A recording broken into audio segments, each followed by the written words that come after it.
Hello, everyone. Welcome to the Richest Men In Town podcast. I'm Mike Freeman, and along with my good friend and co-host Tyler Gould, we're excited to welcome you to our little podcast project. Tyler and I are just a couple of middle-aged husbands and dads driven to live our best lives. We want to be better every day, so here we'll be sitting down with great people. Not famous people, but great people that we admire, to learn their secret to living the rich life.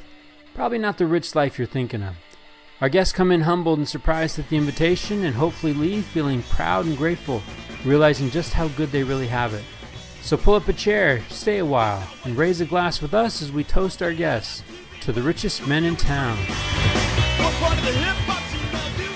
Mike Freeman, we just spent some time tonight.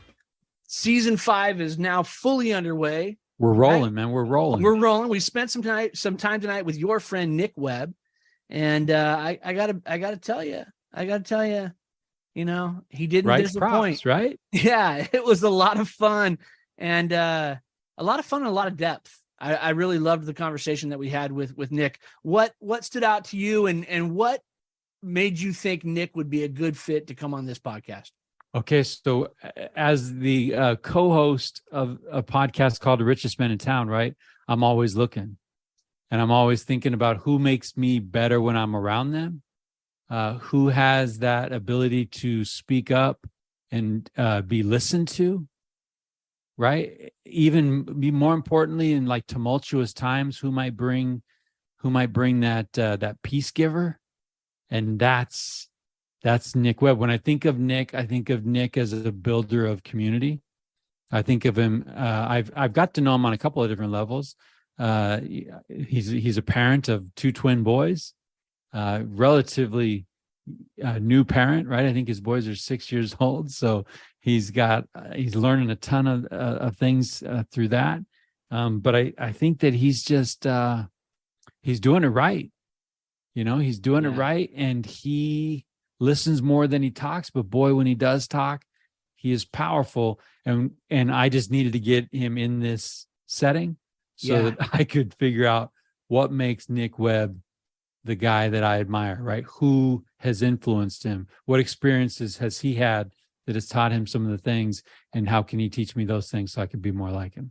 Yeah, I all the things that you had told me about Nick Webb came through in the conversation early with him. Right out of the gate. And, you know, one of the things that stood out to me, he was talking about just kind of his experience growing up and some of the things that were important to him. And he said when he was 22 years old, he wanted to be a peaceful diplomat.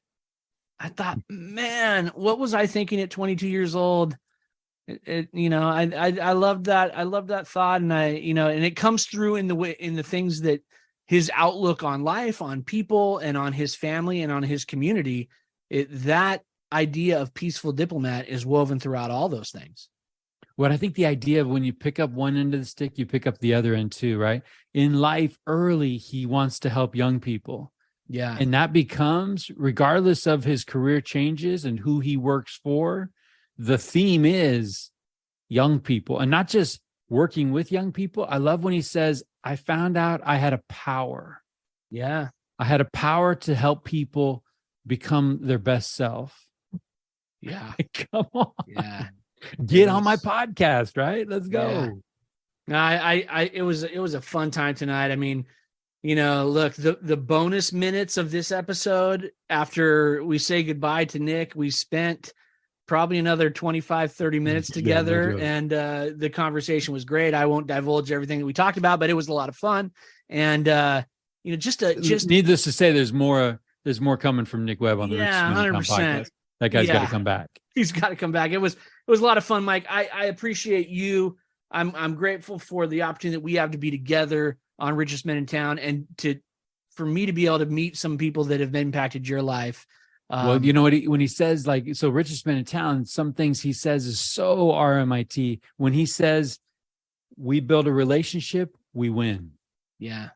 Yeah. Hey, so, I can't tell you how many times he kept coming back to, he'd start talking about something and he'd come back to, you know what? It's just about relationships. There's that word again. Yeah, there's that word again.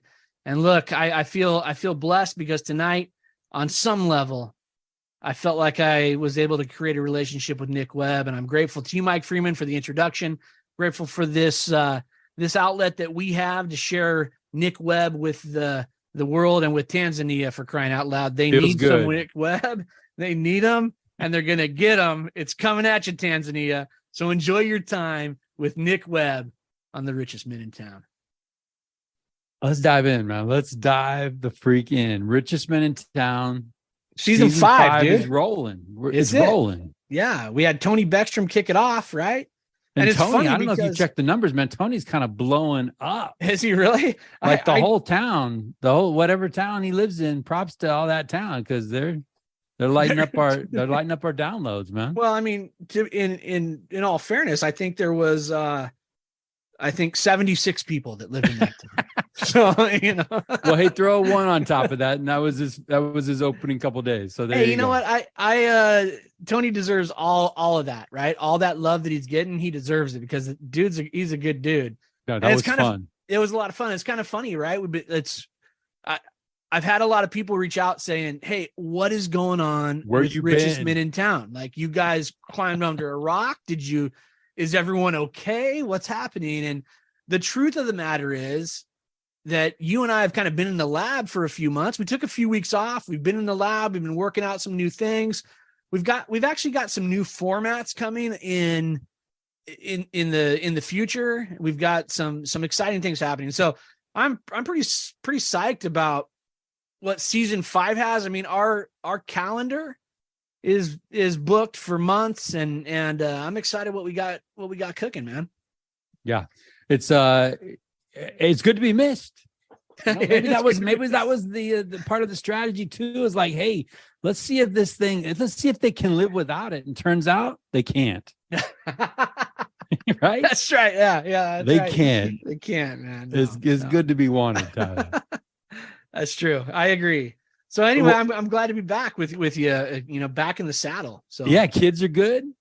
Yeah, life is good. Like my 3 are with your 2 at BYU.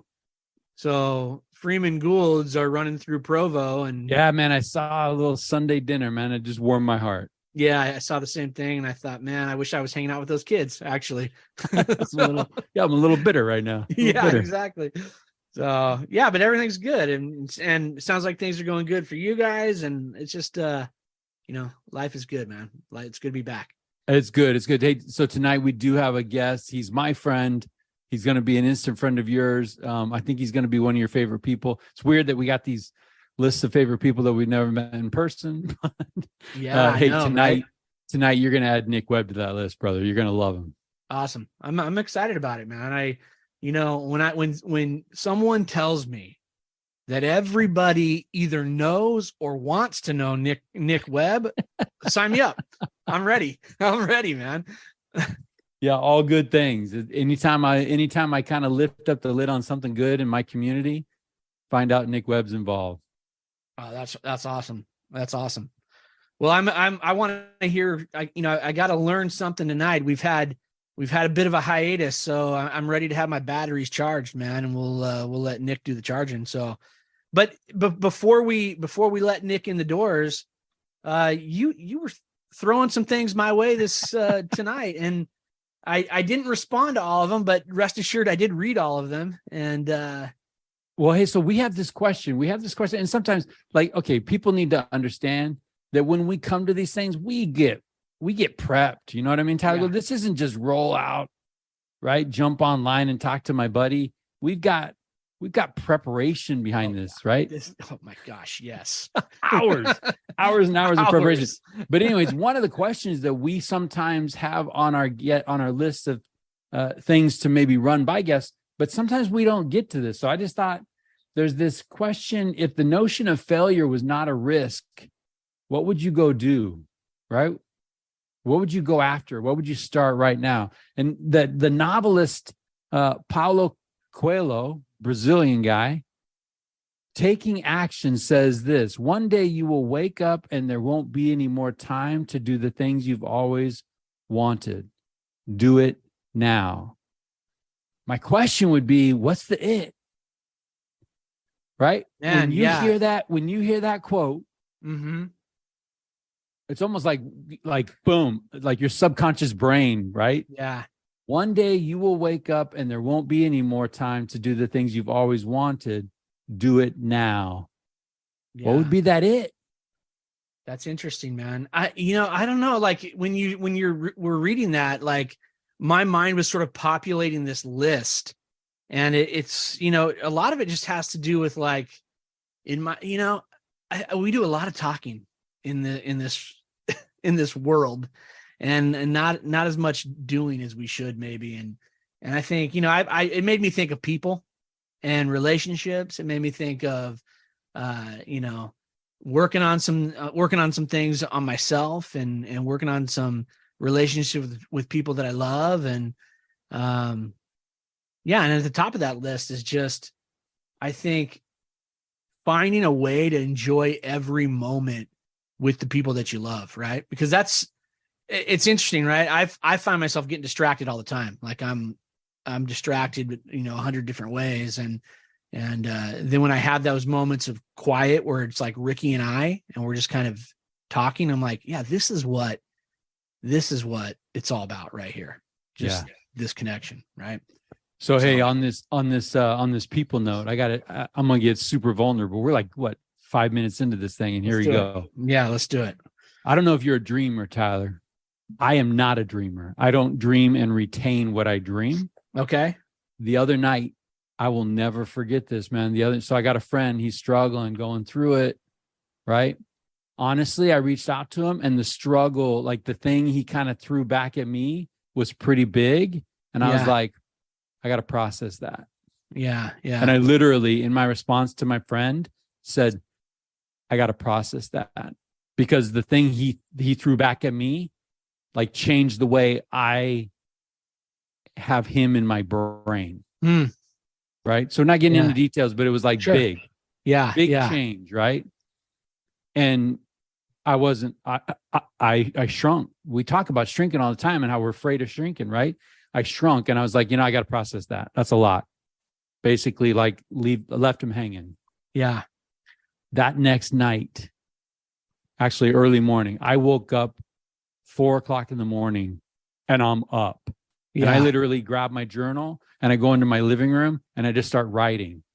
Here's what happened. In my dream, my friend turns to me, makes eye contact with me, and says, "What happened to us?" And literally my eyes shoot open at that question, and I go and try to make sense of and try to answer that question. So like that Paulo quote, "Do it now." Yeah. Man, we might be sitting on a pile of things that should be doing to connect with people in our lives. And when we don't, friendships suffer. Yeah, it's interesting because I think, like, if you read that quote, and I think that, there's not a wrong answer, right? And I think, like, some people are going to say, "Hey, bungee jumping." I need to take that trip to, to Spain or whatever, right? And those are all good things, but there's something about, and over 4 seasons of Richest Men in Town, what I'm learning and what I'm trying to apply is that richness, almost to a person, when we've asked that question, what does it mean to you to be considered the richest man or woman in town? Almost to a person, it is about relationships, right? And so when you say, "Hey, what would you do? What's the it?"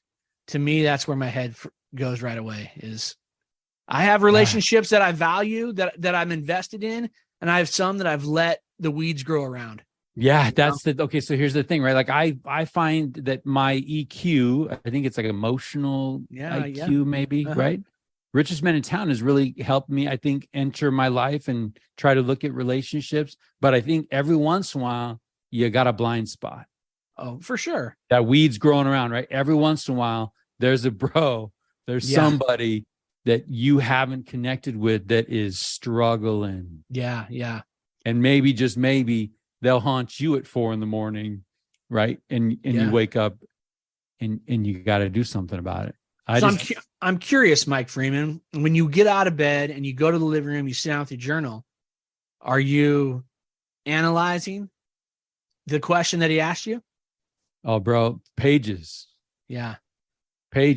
of hard self-reflection on what kind of friend I want to be. Yeah. Okay, because here's the deal. This is okay. We're just being real, right? Before that dream, I've been working with my friend, like texting my friend, like, hey, when can we get together? When can we get together? Because I had heard that some things had kind of fallen apart, right? Yeah. He hadn't dropped anything on me. It's just like some things had kind of fallen apart. Well, Kelly and I are watching, of all things, Karate Kid 2. Oh man, it's a great movie, dude. Karate Kid 2 is an epic movie, That's right? a great movie. One of the best. Miyagi goes to his home country, right? Yes. He goes back home to Japan. That little drum. Oh yeah. Come on now. Who knew whooping somebody was that easy? Man. Yeah. So he has that buddy, right? But they had a falling out.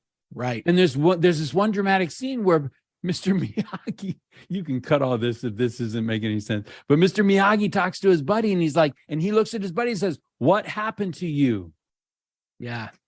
So honestly, Tyler, as I'm watching this movie, Kelly and I stopped the movie and I'm like, that's my buddy. And notice the question I'm asking my buddy: what happened to you? Yeah. What happened to you, man? You're different. What happened? Yeah. And then the dream, fast forward like a week later, and the question in the dream is, what happened to us? Yeah. And that's where I realized, oh, my buddy's downfall might have been avoided, softened, mitigated, if maybe I could be a friend. I love that, man. And, I think like that's tough medicine, brother. That is tough medicine. But I'm, a few months back, I had a good friend of mine pass away. And like, I'm still in my head thinking about that. Like, I should have been. Oh, it shook you. Absolutely. Yeah. So I still think about that. Like, I should have been more engaged. Because you just don't know, right? I mean, life is fragile, man. And, so that list of what is it, man, there's a lot of people that I want to. Okay, well, we're going to get Nick Webb into this room. Let's do it. Yeah. Let's do this, right? I am dying to know what it is. And hey, I just want to qualify it, right? I don't want to freak Nick out, but there is no wrong answer to what I'm about to ask him. Right? Tyler, we agree. There is no wrong answer here. Yeah. No, definitely. There's no wrong answer. Yeah. Nick Webb, welcome to the Richest Men in Town, brother. How are you? I'm well. How are you? We are on the edge of our seat, man. We are excited. So we've been doing this now this is our 5th season, and you're one of our first episodes in this new season. So there's a little bit of childhood excitement in the room, Tyler, right? Yeah, absolutely. I'm fired up. So, hey, I warned you, Nick, I tried to warn you. This is the wild card part of our experiment where you're coming into a room and you don't even know what we've been talking about, right? Right. I'm game for it, though. How you feeling about that? Not set up at all. Okay, so here's what, we've been, I've been getting a little vulnerable with this one, but I'm interested to know your response to this, right? There's a British novelist. He's written Alchemist, right? Yeah. Paulo Coelho. Yeah. He says this: one day you will wake up and there won't be any more time to do the things you've always wanted. Do it now. The question we would throw out to you is, what's the it that comes to your mind when you hear that? I got to hug my kids. I think that it's weird when you're around them. It doesn't occur to me nearly as much. But as soon as I get to work every morning, I'm like, you know what I'd really like to be doing? I just want to hold them. I want to be cuddling my kids. That's I the love thing. that answer. Break it down. Okay, talk to me, right? Kids, names, ages. Julian and Elliot, twin 6-year-old boys. They're truly $1 million babies. It took my wife and I years to have these two. They were born, all twins are complicated pregnancies, and these were no joke. So they were born exactly 3 months before their due date, and just over 2 pounds each in the hospital. And that was, a lot of people think that sounds like the freakiest thing ever, but for us, it was just the way it was, and it was totally normal. And we were really lucky to be able to spend that time in the NICU with them. We went home as well-trained parents, and they went home as well-trained babies 2.5 months later. And 2.5 months NICU, Tyler. Yeah, 2.5 months. But again, that's our only experience. So that's all you knew. Totally normal, and I would highly recommend it to everybody. That's how you should have your kids. Well, you came home with well-trained babies. I mean, every parent listening to this is like, wait a second, does that really go down? Like, I'm ready. They came home on a tight schedule. They knew what they were supposed to do, and they did it. And we got 2.5 months in the hospital with well-paid, incredible pros that taught us how to be parents. And most people don't get that experience. And man, I wouldn't do it differently. That's the way to go. I love that, man. That's awesome. I remember the look on Kelly Freeman's face when they brought her our daughter for the first time, right? It's like, hold on, you're not gonna watch her? It's like, no, she needs to be with mom. Yeah. And instead ours, like, we got to, wade in slowly, and people taught us how to do things. It was still, when we brought them home, it was pretty freaky, because we're like, wait, where's all the monitor? Where's all the stuff that tells us they're breathing okay? And they're like, no, this is how everyone does it. You just have to trust that it's going to work. But yeah, I would, if it was one thing and I needed to do it, it would be, and this is a different answer than I would have had before, probably. I don't know what it would have been. It would have been, before kids, it would have been get on a bike and go to the top of a mountain or something like that. But now, when they're right next to you, you don't think about it quite the same. But if I'm anywhere and someone says, you got a minute, what are you going to do? If I can get there, I just want to cuddle them. They don't always want to cuddle me back anremote. It's getting to that point, but I just want to smile them. I got to say that I've read a couple of his books, and he's quite the poet. Do either of you know Jason Isbell, musician? Oh, talk to me. Well, he's my favorite, and I could talk. He's got songs about all kinds of different stuff. Isbell is the last name. Jason Isbell. He's country Americana, but not hugely popular. He has a song called "If We Were Vampires," and it's the best love song ever. One of the lines, maybe time running out is a gift. I'll work hard till the end of my shift. And the concept is, if we were vampires and time was a joke, I could do anything. I could sit out on the sidewalk and smoke. It wouldn't matter. But knowing that this isn't going to go for it, knowing that time can't go on forever, one of these days, one of us is going to have to spend some time alone. Someone's going to die. But really, that's the thing that tells us that we have to care. Maybe time running out is a gift, that we need to take care of the stuff that matters. And that's why anyway, it's a love song in his song, it's to his wife. That's why I have to hold your hand. That's why this time matters. But it's the same concept as Coelho there. Maybe time running out is a gift. Do the things that you got to do. I love that. Yeah.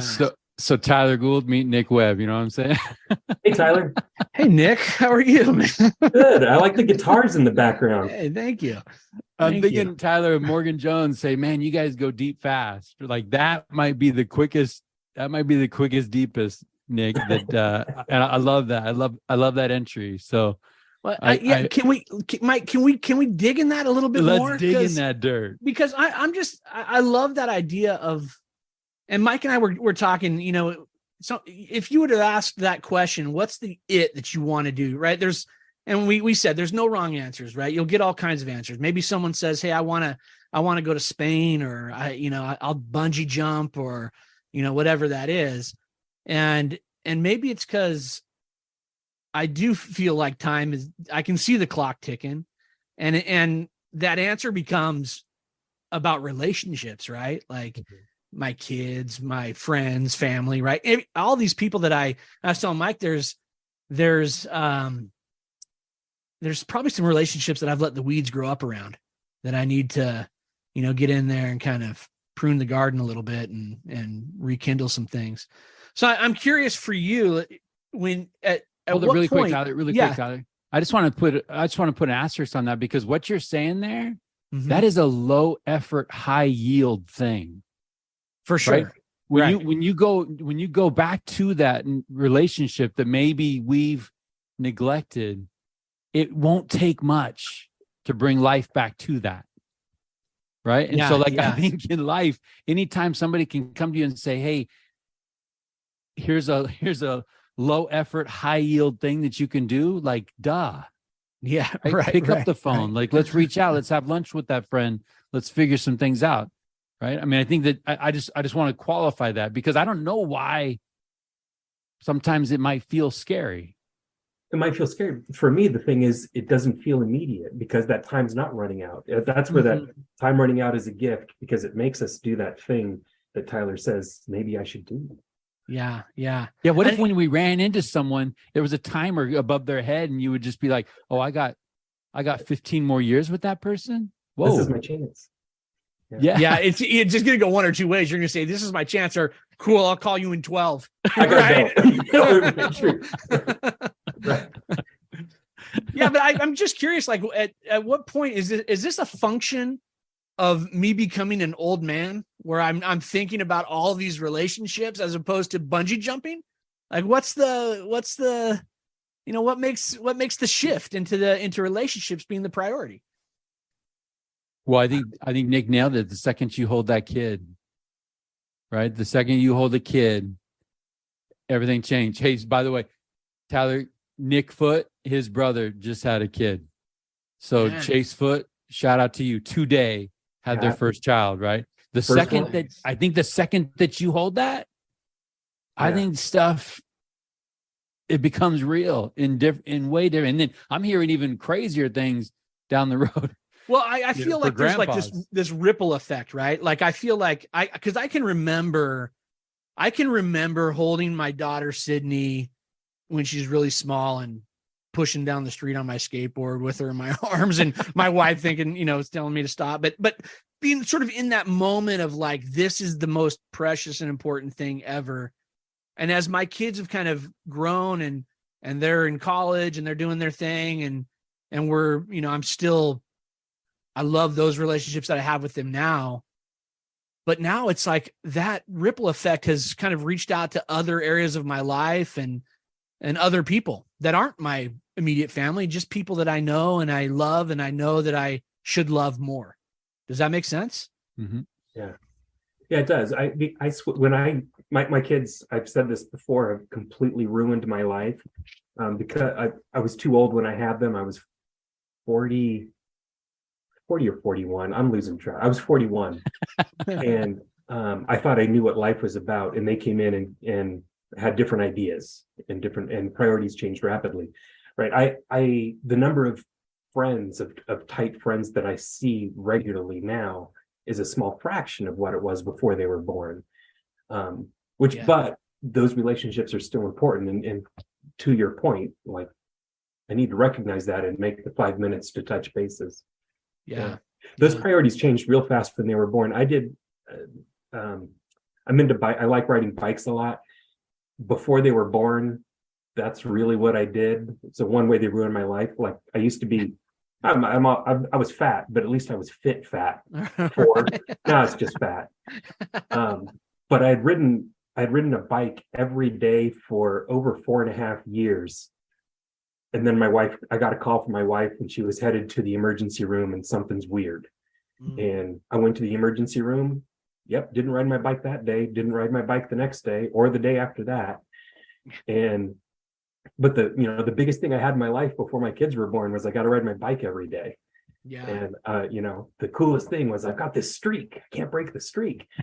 And then I had kids, and I'm like, well, that's kind of might take a little bit of precedence over saying, how many thousands of days can you ride a bike in a row? Yeah. I love like I now love that I the say it, thought. like it's just comical how silly it was. And now Yeah, like the shift of perspectives is like almost immediate. Yeah, that's 100%. Yeah. Well, I love the thought. My my having kids ruined my life. It did, well, I mean, yeah, and that was tough. That was legitimate. Like I can make light of it now and they did. Like everything that I thought I knew was wrong, about what my life looked like. But I can make light of it. But that was hard, and I think other people probably have a hard time with it. And but it's not something you're really supposed to talk about. They're treasures, and yeah, they are. But man, I used to, the way I used to engage in my community and the ways I used to do other things was different than it is today. Well, hey, let me throw you in the time machine really quick, right? Because in a blink of an eye, those are going to be 18-year-old boys. But they're already 6. I don't know when that happened. Yeah, it's crazy. I mean, they were born a year ago. Let's run through this hypothetical situation, Nick. Let's say who we got, Julian and Elliot? Yeah. Let's say one of them are 18 and they're at college and they have an assignment and they reach out to you and say, hey, Dad, I need your thoughts on this. How do you find happiness? What would you say to him? This just happened. I got an 18-year-old son. He's at college and he was asked to give a talk on how to be happy. Is that true? Yeah, true story. Oh, wow. So I'm going to put what advice would you give to your 18-year-old son asking how to be happy? Well, we've been talking about relationships, and for me, that's a significant part of it. Look to the relationships and the people that you value. Look to those and see what they're offering. Like if you're seeking happiness, I think for me, a part of it is letting go of other expectations. That's hard for me to do, but let go of those others and connect with people. Whether it's Mike, I don't know how much you delved into developmental assets. That was a big thing that I worked on for a number of years. I don't know if it was in your life, and Tyler, I don't know if you've even. Oh yeah. But the Search Institute did all this research, and they discovered 40 sort of core things that have significant protective factors for young people of all ages, let's be real. But looking at it as young people, they have protective factors, but also they promote healthy activity as well, healthy things in a person's life. And when I would talk to people about developmental assets, before we got into the nitty gritty of here's number 1 and here's number 6, and here's how you can maximize developmental assets at school or what have you. We talk about 2 fundamental paradigm shifts that people have to make. One of them is from negative to positive. Instead of looking at, and typically I was working with teenagers. So instead of looking at all the negatives with teens, if you talk about the media and teenagers, here's all the negative things that go on. What would the headlines say? And they're all sort of phrased in negative. Instead of that, let's look at what the positive aspects of that are. Instead of, this teen stepped out of bounds here, it was this teen was exploring this. Teenagers aren't afraid of the same things that we're afraid of. They're willing to take different risks and to try new things. And anyway, to switch from the negative to the positive. And the second paradigm shift is to shift away from thinking about programs and things and to think about relationships. You never know what you're going to get. And Mike is an educator and a principal and a superintendent, and now at the county level, we're always looking for curriculum and what's the next curriculum that's really going to do the trick. And we never really find the one answer, but you always find an answer when you find the right person to put in front of a classroom. The right person in front of a classroom doesn't need a curriculum necessarily, but they can solve everything by connecting with kids directly. And I really believe that finding those relationships, finding and building relationships always leads to positive things. If we can talk together more, it leads to all kinds of good things. And for me, that's it's not a simple happiness is a glazed donut. Let's be real. But past when you're done with that glazed donut, what's left? And if you have a conversation with the person that sells you the glazed donut, you've got a story that's going to go a lot farther than the glazed donut's going to. I love the connection. That. Yeah. Tyler Gould, what was your thought? Quinn Gould reaches out to you. He's like, "Hey, Dad, what you got for happiness?" I mean, I'm with Nick on that. I think that relationships are happiness. I think that my relationship with my kids, right? Those connections that we have, and the stories that we share together, the things that we've built over time that we can dive into together and laugh and cry and together, right? But just with people in general, I think, right? Like over 4 seasons of Richest Men in Town, what I've figured out is that sitting down for 2 hours with someone who's a complete stranger enriches my life, right? And I become a better version of myself because I'm having a conversation with someone who has a different perspective or sheds some light on maybe something that about myself that I don't want to see, or shed some light on a new direction that I could take. I mean, that's the power of relationships and conversations. So for me, that question about happiness is all about, digging into people and becoming close, right? Being open and sharing and creating an environment where someone can be open and sharing with you as well. Well, let me drop this. This is I hit on some of these things with him as well. I think being true, like it is impossible to do wrong and feel right. So keeping promises and having integrity. But that glazed donut, that's kind of doing wrong and feeling right. You know what I'm saying? Well, that might be subjective, but so this is coming from Viktor Frankl. Yeah. So instant credibility, right? Man's search for meaning, right? Coming from the darkest of humanity and experiencing that and surviving that. This is what he says on the subject of happiness. Happiness cannot be pursued. It must ensue. And it only does so as the unintended side effect of one's personal dedication to a cause greater than oneself, or as the byproduct of one's surrender to a person other than oneself. Happiness must happen, and the same holds for success. You have to let it happen by not caring about it. Can you say that last part again? Yeah. Happiness must happen, kind of like success. You have to let it happen by not caring about it. If you actually went after it and tried to chase it and try to buy it, he's saying it actually comes by surrendering to something bigger than you. Yeah. Right? Maybe that time you're holding a wedding ring and you're ready to get on a knee and propose to your sweetheart, right? Like those are the things that kind of like Tyler, we've talked about the chains we choose. Right. What do we choose to tie ourselves to? What do we choose to obligate ourselves to as men and as people? Relationships that we are committed to. In the end, as you do those things and live a life like that, what just happens to fall in your lap is this thing called happiness. I kind of dig that thought.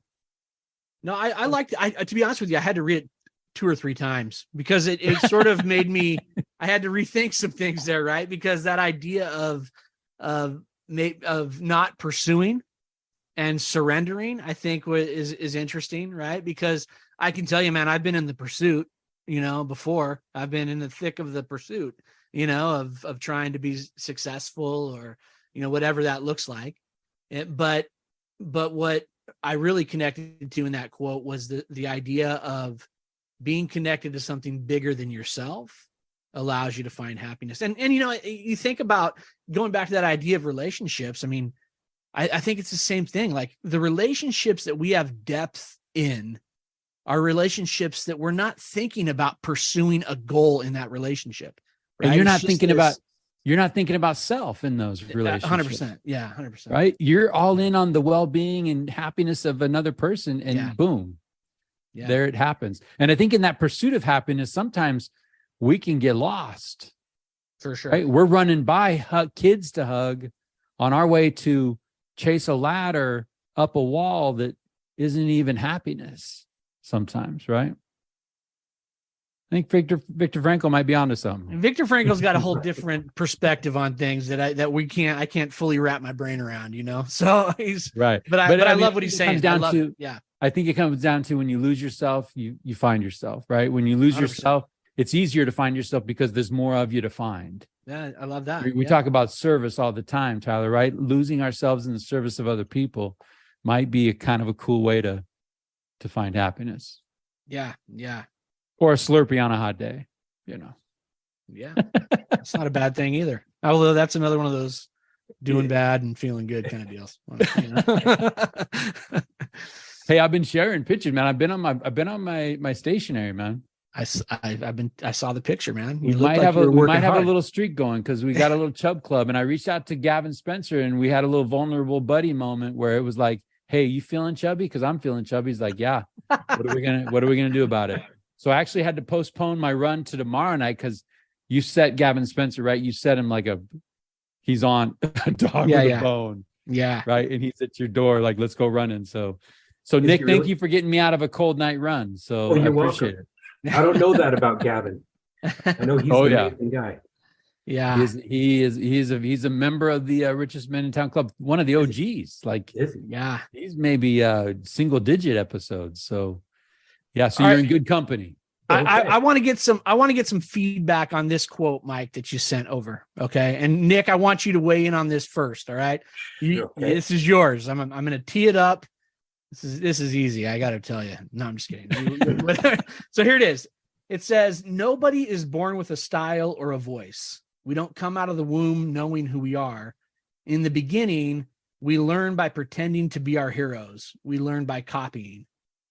And I'm curious, Nick, who is it that were your heroes? Who did you emulate?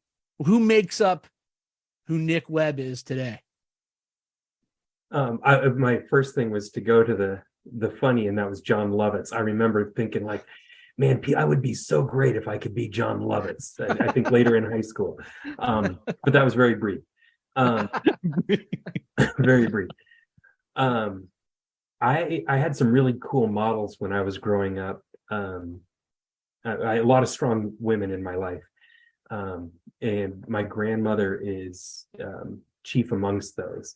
And you know, I mentioned this to Mike earlier today. You know, I was around my parents a lot more than my grandmother, but they were just busy providing the basics and you know, raising us and putting in, you know, all those basic ground rules. I got all the nuggets. I got all those real cherries from my grandmother. And I can remember, you know, some real significant single line conversations that I got from her. And watching her when I was a kid, my grandmother, Peggy Mallory, was kind of like early on in the early childhood education stuff with the County Office of Education. She brought Head Start to Shasta County in, I think it was 1963, the first round of Head Start grants and the fight against poverty in the early 60s. She did some real pivotal things early on. But when I came around in the mid 70s and through the 80s, my grandmother was just involved with a lot of stuff. She started a private preschool when I was maybe 2 years old. And every time I was at her house, like her little office and her little house had all kinds of plaques on the walls from all the neat things all the recognition she had received.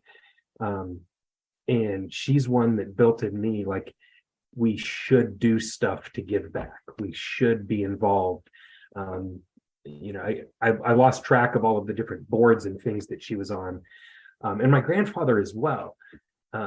But that was really foundational for me, in that we should give of ourselves to make our place better. Like, you use the things that you have to impact the things that you're interested in and that you want to see different. And I got to see, every time I was around, she was doing that.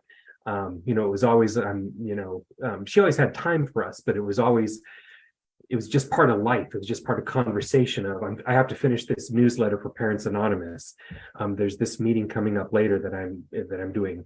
And I don't know that a lot of other people just saw it as normal life and really important that we are engaged, that we participate and that we give back.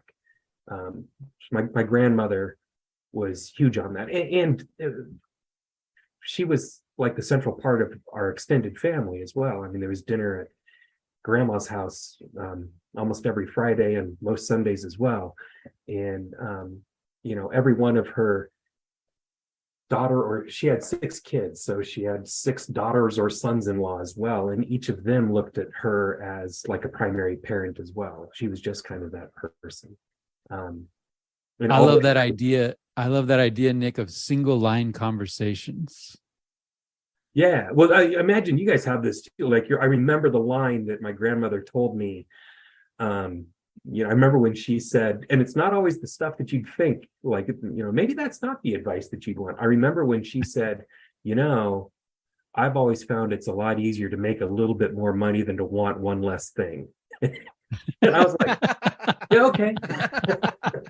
She was like, you know what? I think I could work a little bit harder if I want to go to Fiji, and I want to go to Fiji and see what that's like, rather than decide I don't like. She traveled a lot. She grew up really poor, and and through most of her life, it was when they moved to Reading, she had just had baby number 6, and they lived in a 1-bedroom shack with 6 kids. Wow. And she grew up on an actual homestead, the 40 acres and a mule thing in Montana. And parents didn't support. She graduated number 1 in her high school class. Parents didn't support her going to college. By then they had moved to the Bay Area, and she walked into the big building on the Berkeley campus and said, how do I go to school here? And parents wouldn't give her a dime for it, but she walked in and said, what do I do? And she did it. But by Come on, right? How do I go to school here? Yeah, what do I do? Awesome. And they said, sign here. Apparently, she has fantastic stories. But by the time I was around, she was able to travel a little bit, and she always did the interesting thing. She wasn't touring. I don't know, Austria. It was, I want to go to Fiji. And when she went to Fiji, she signed up for this thing where she got to live with a native tribe and sleep on the floor. Sleep on a dirt floor and a thing. What? And she said she drew the line at all of the women, and she had to hang out with the women. It was different than hanging out with the men. Hang out with the women, and then they go out into the surf to clean things, and they all strip off their clothes. And my grandma's like, "Oh, nope, okay, that's the line. I'm not doing that."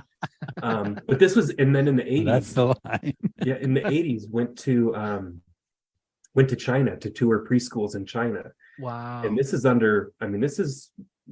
China in the 80s, not China today.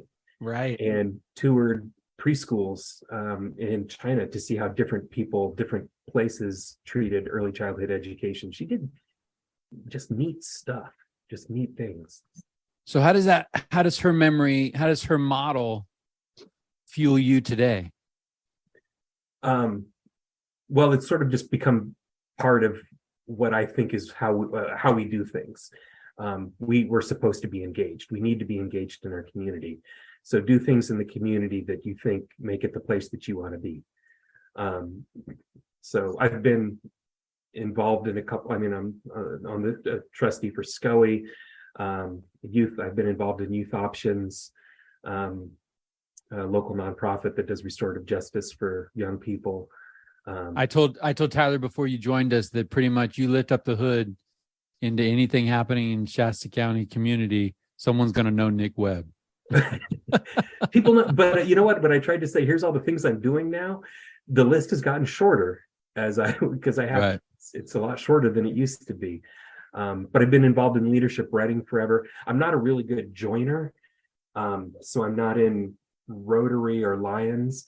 But I found a thing in Leadership Reading where it was I can support something that helps other people learn about all of the different things in our community, and hopefully find something that they want to attach to through that program. So I've been involved in Leadership Reading for since I graduated from that in 2006, and we just started our own 501c3 to keep it rolling, and moved out from under the umbrella of the community foundation here. So what I got from my grandmother is like, look for some things, plug in, and then work for it. she was always willing to do some elbow grease. She wasn't just sitting there giving advice. It was always do some work. But I also learned from my grandmother that you don't have to talk a lot. Listening works pretty well too. And I try to be that person a little bit. So it's just kind of become ingrained in how we do things. And my wife knows that. Like, I have extra blood, so let's give blood. For the past 3 years, I've been trying to give away a kidney. Like if you have something to share, if you have something to contribute and you can make other people a little better through it, it's just kind of like that. Honestly, Mike, that's another place to find happiness. If you're engaged and you're working towards making things better, it can have its frustrations, but it's rewarding. One of the most fun things I can do is, my wife finally, I got approved a year ago by the Bureau of Land Management to cut trees on BLM property if they're down across trails. So like I begged them for 3 years to do it, and they finally let me sit in on the saw training. My wife got me a saw rack for an old mountain bike for Christmas. One of the coolest things I can do is take my boys out on a trail and clear down trees after a storm. I love it. It's physical activity. It's showing my boys you can do something, making them be a little bit active, getting them outside, and making things better for other people that might want to ride on the trail behind us. Do you have chaps with the saw? I do. Nice. I'm telling you, I got approved by BLM. I've got chaps. I've got the real fireman boots. Oh, you pull out a chainsaw. I tell you right now, the photo for this episode better be that you in that gear, Nick. It better be. I don't usually take a picture of myself. I've got a lot of pictures of my boys standing in front of downed trees and then cleared trails afterwards. I've got a lot of before and afters of that, and they love it too. It's like it's time with Dad, and they get to go out and do something. Oh, that's so cool, because those are memories that they're going to have forever, right? I love that idea. You know what I like thinking about is how confused they're going to be when they're in college and telling someone about it because they think it's normal. And they're like, what are you talking? They go to school somewhere and they don't have what we have here. Yeah. And they're trying to explain, no, we would just go out on a trail and we had a chainsaw strapped to a mountain bike. Yeah. And I don't know. You didn't do that? No, I didn't do that. I love that. Hey, I sent you.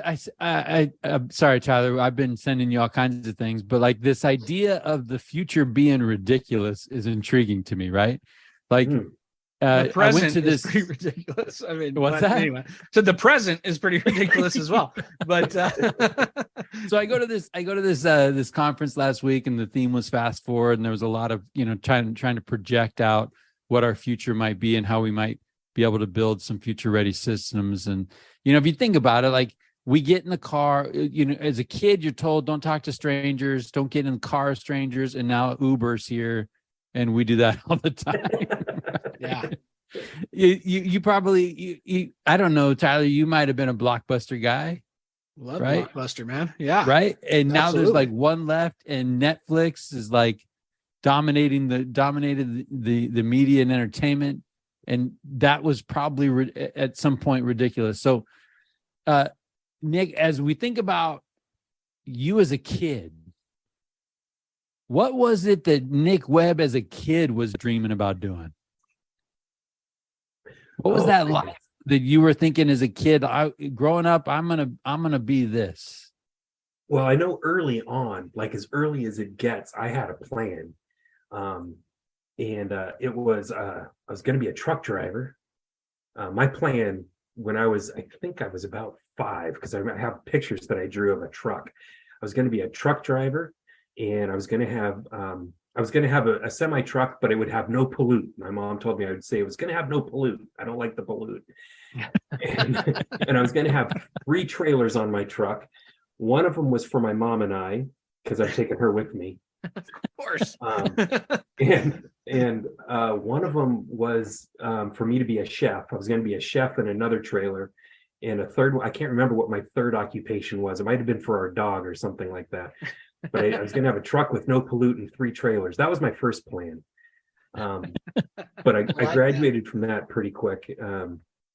If I looked, I thought man, I was certain. We're in 2023. I was certain, absolutely certain, we were going to have flying cars by now. Right? The Jetsons, like we should be flying cars right now. Well, Back to the Future, right? I mean, you watch Back to the Future, you're like, this is what's going to happen for sure. Hey, if the original Star Trek, they invented cell phones based on the concept that the guy brought out the phone, like that was like the inspiration for cell phones.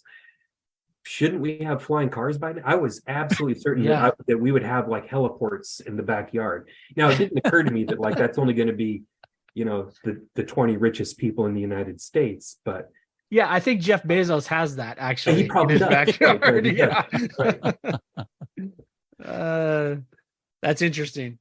So as you think about where you are today, what would your younger self be blown away at? Yeah. There's some nice round numbers in my life. My grandmother was born in 1925. My parents were born in 1950. I was born in 75. And so I remember, and my parents were married when they were 18. 18, just before my dad's 19th birthday. And as I was growing up, I'm like, man, I am never going to know. I can't conceive of what it's like to have a spouse and to have someone you care about and you love. I just cannot conceive of that. In high school, did this little dating thing, but I knew that I'm like, this isn't real. Like, and I can't get married to this. Like, this isn't happening. And I just couldn't conceive of what that was like. As we got close, because it was that round numbers, we got close to the year 2000. I'm like, I can't believe it. Like, I'll have it. I think all the time growing up, I'm like, I can't conceive of it. I'll have it figured out by the year 2000. By the time I'm 25, I'll know. And suffice to say, I didn't meet my wife until I was 26. But I think if I was then, like, the thing that I wanted most was the family, the kids. I wanted to know what that feeling was. And I couldn't conceive of it at all. And I think if I was able to look forward and say, like, hey, you've got the house, you have a house and the dog and 2 kids and wife. And I grew up in Central Valley, Mike, the city of Shasta Lake. Like, we didn't have swimming pools. I have a swimming pool. Like, I have all of those things and I have that feeling, and I have a swimming pool on top of it. It's crazy. I would not have been able to conceive that that this actually happens. Is the swimming pool worth the hassle? Is it everything you thought it was going to be? You know what? Without kids, no. But the boys make it worth it. Yeah. They use that in the summer. They're in and out of it 5 times in a day, and they love swim. They're learning swimming. They're actually getting it down.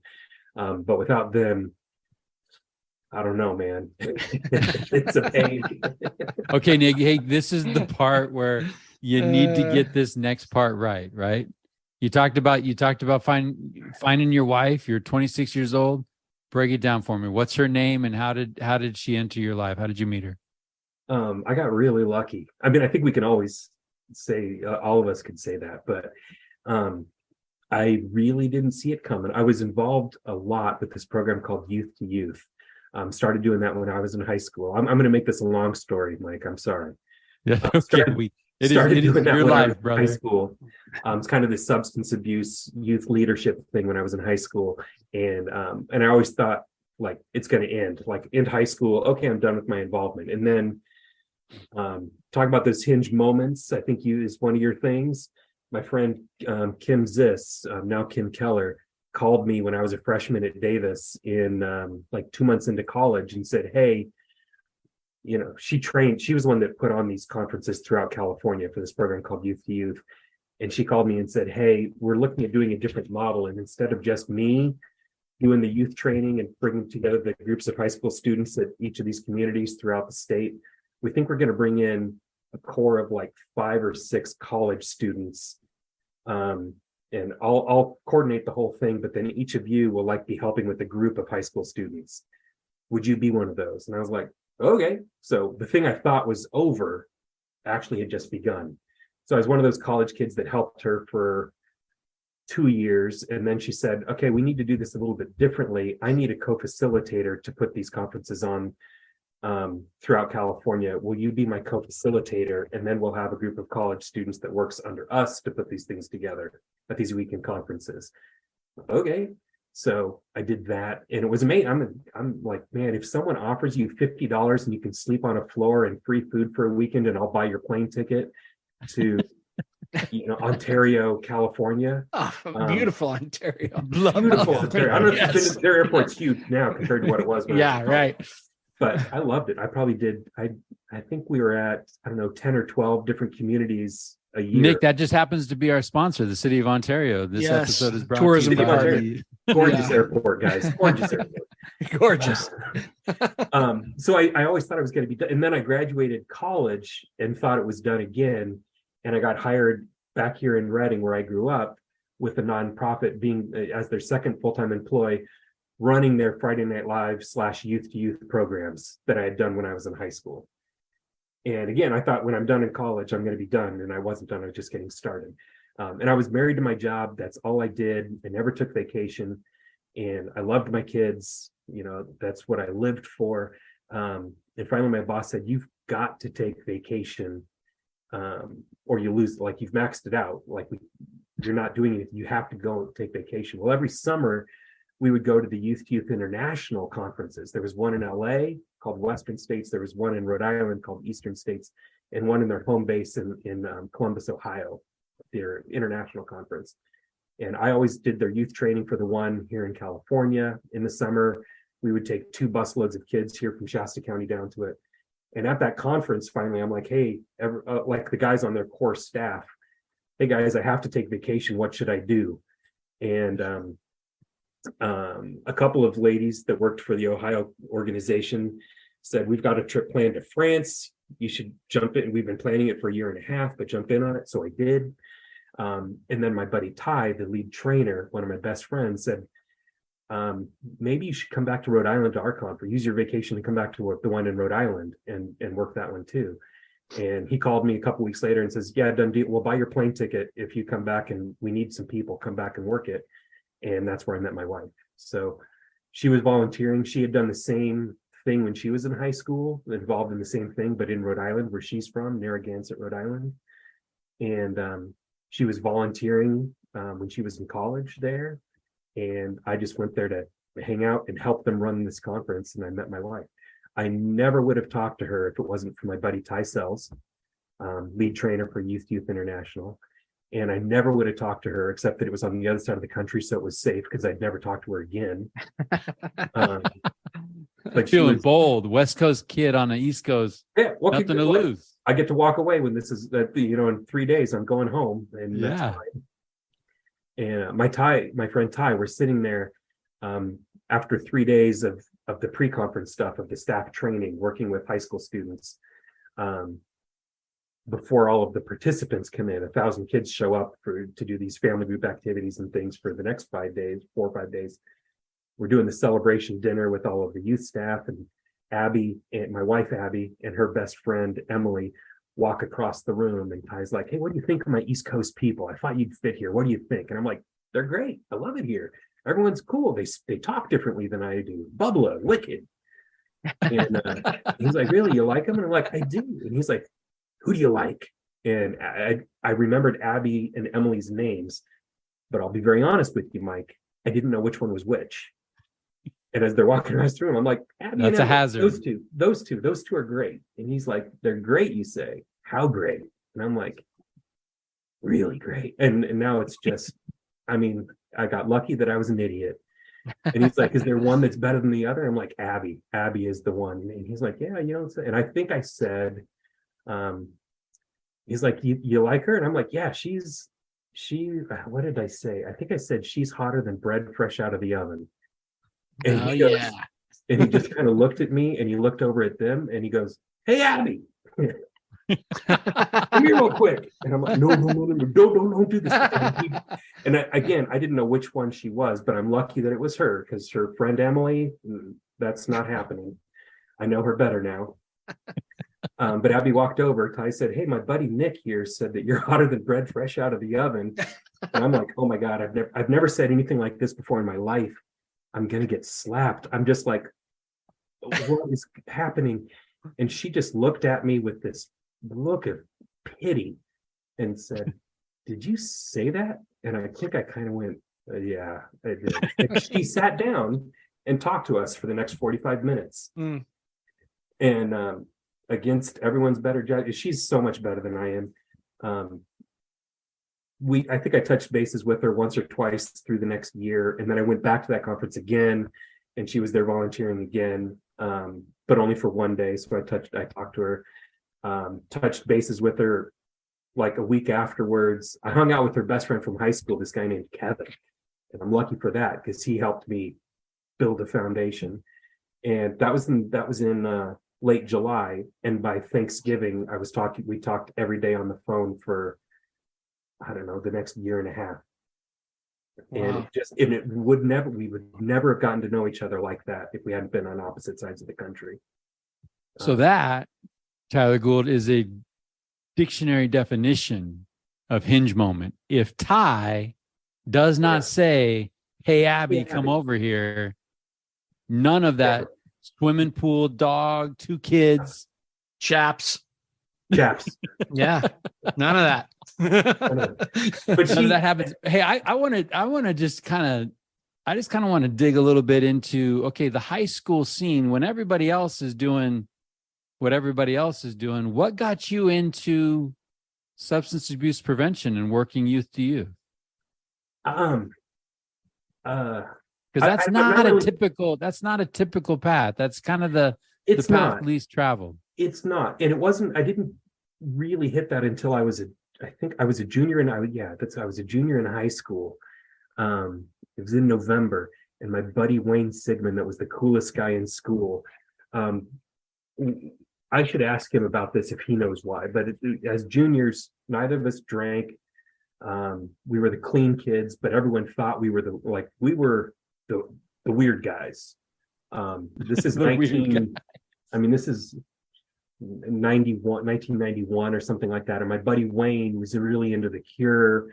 And I think there was a time, like, he was the dangerous looking kid on campus, but he was the clean one. We were both really clean. And I don't really know what that was about. And that's, how I said my parents were just there making sure everything had a good baseline. I think I got this from my parents. And it's the small fundamental things that built this core. And I've always just kind of joked about it and said, I'm a control freak. Like, I can't drink. I'm a control freak. I'm not willing to relinquish that part of me.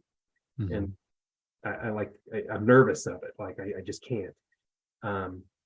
And somehow those core pieces, those fundamentals of be a good person and do this, and this is what that means, and here's how that looks, got me that far. And then my buddy Wayne dragged me to this youth conference. I would have always told you I'm shy. Like, I don't get in front of crowds. I don't talk to people. I would have told you all of those things until the weekend he took me to that thing. And then at that, somehow he dragged me, like kicking and screaming, up onto the stage in front of students to do some dumb skit in their talent show. And that changed things for me. Before this, I was in drama. Like, I would do stage things, but I didn't want the attention, but I did some of those things for the challenge. But piano recitals freaked me out. And then when I went to this thing and I found, like, I had a power. There was some power to it.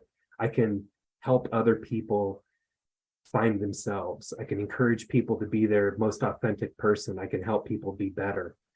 It was insanely powerful, and I'd never experienced that before. And that's, I was the captain of our soccer team when I was a junior already at that point, but I'd never really felt like I can help, and there's purpose to this help. And that was the local youth to youth thing that I ended up going and doing all the trainings for later in other communities in college. And at the end of that conference, that 3-day Friday, Saturday, Sunday weekend thing. They said, hey, we do this in other places. We have one coming up in Vallejo in 3 weeks, and we need youth to lead these groups there. And most everyone said like, okay, that sounds neat, and then ignored it. And I was like, wait, and instead I was like, Mom, can I borrow the minivan?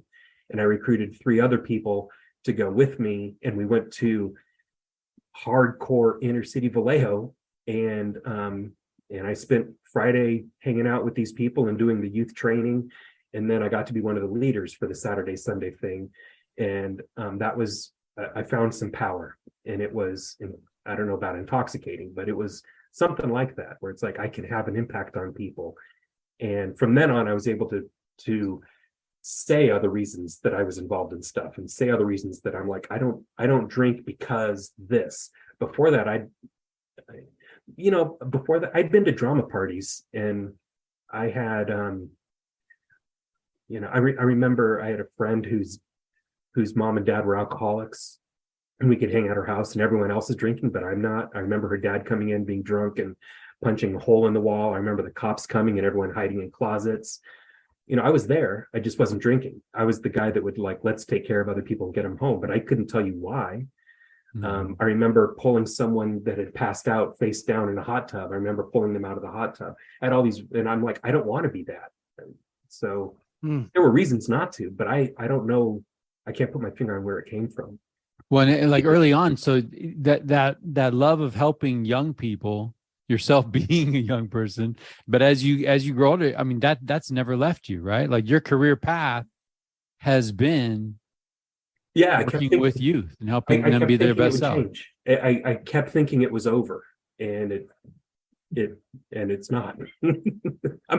That was something I think looking forward, I would be shocked that I do what I do. That would be a real surprise to me. Yeah. Well, I mean, so it's hard to be 47, right? But it's like being a kid right now. It's pretty challenging. So here's a question. I'm going to steal one from one of my favorite podcast hosts, Tim Ferriss.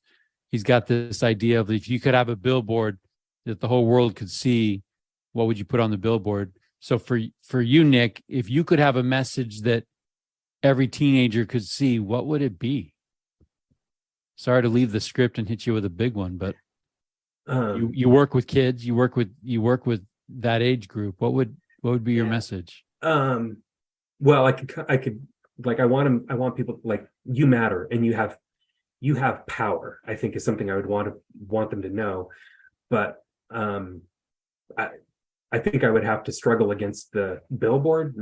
That's not going to do that's not going to do anything. Instead, it would be, can we take the money from the billboard and thank you, Stott Advertising, for the donation? Can we take that money and plug it in and get a couple of people set up with mentors? Or how can we build a relationship? I don't know that billboards build those, but I'd go back to I don't know what to do with that. I really don't know what to do with the billboard, but I do know if we can build a relationship, we win. So how can we, I don't know that I would target, I think teenagers would laugh at the billboard. Instead, I might put, here's the 800 number to get connected to, for adults. This is how we get connected and you can be a mentor to young people. Or here's the number you call so that you can talk to somebody. And maybe you put the billboard there with the 800 number for the teenager. Maybe you catch them at the right moment when they actually need to call the 800 number. But what can we do to build a relationship? That's what we need. I love that. We build a relationship, we win. Always. I really believe that, always. Nick, I'm curious. You were talking about, you mentioned a couple times that your parents were just kind of there, right? But you've got these pretty you had some pretty strong values, at least that you were living by. Were those lessons just learned through osmosis? Were there things that mom and dad modeled? I mean, what does that look like? Where does the character of Nick Webb, where is that formed? My parents are coming down this weekend, and I'm really looking forward to this conversation. And asking them, and I bet they'll just kind of blow it off and be like,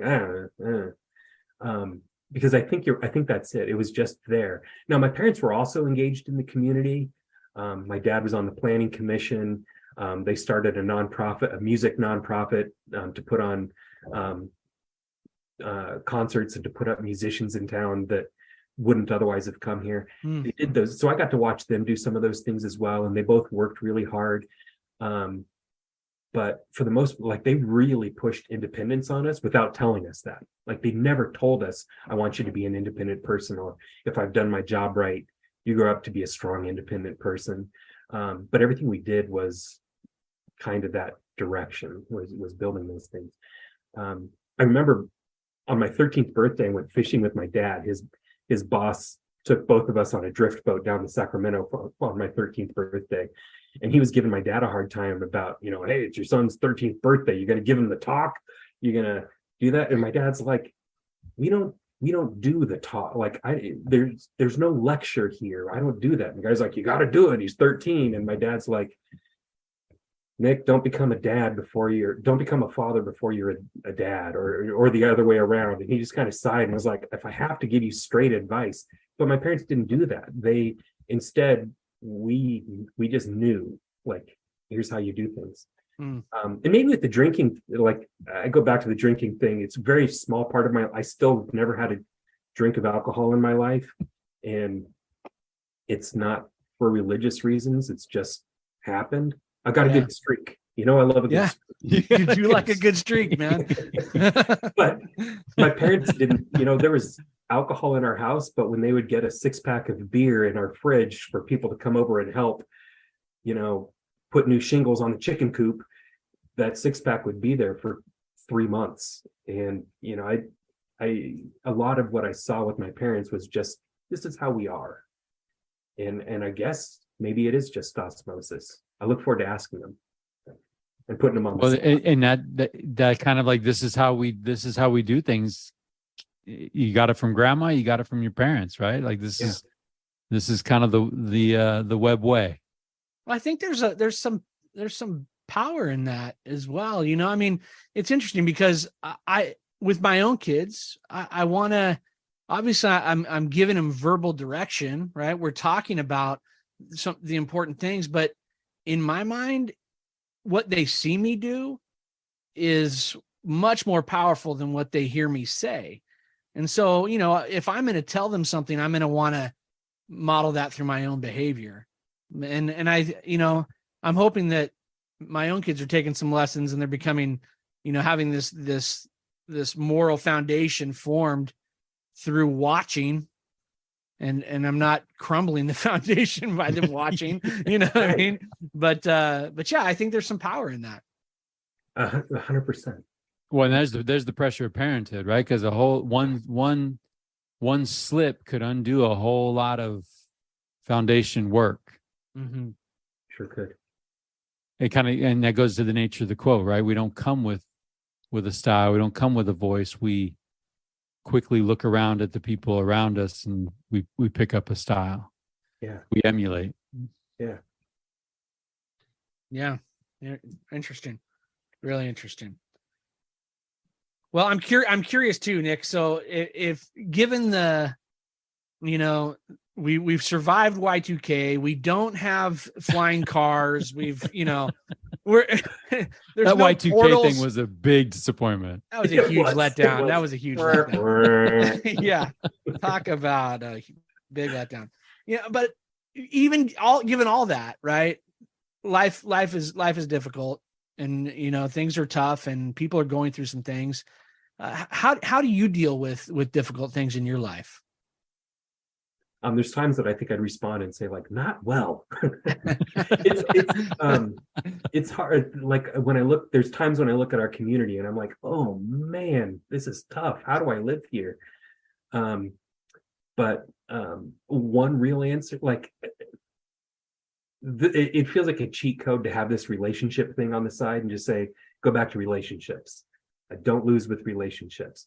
When I feel my worst, I actually have 2 solutions of dealing with it. I know things are bad with me when my wife says, maybe you should go for a bike ride.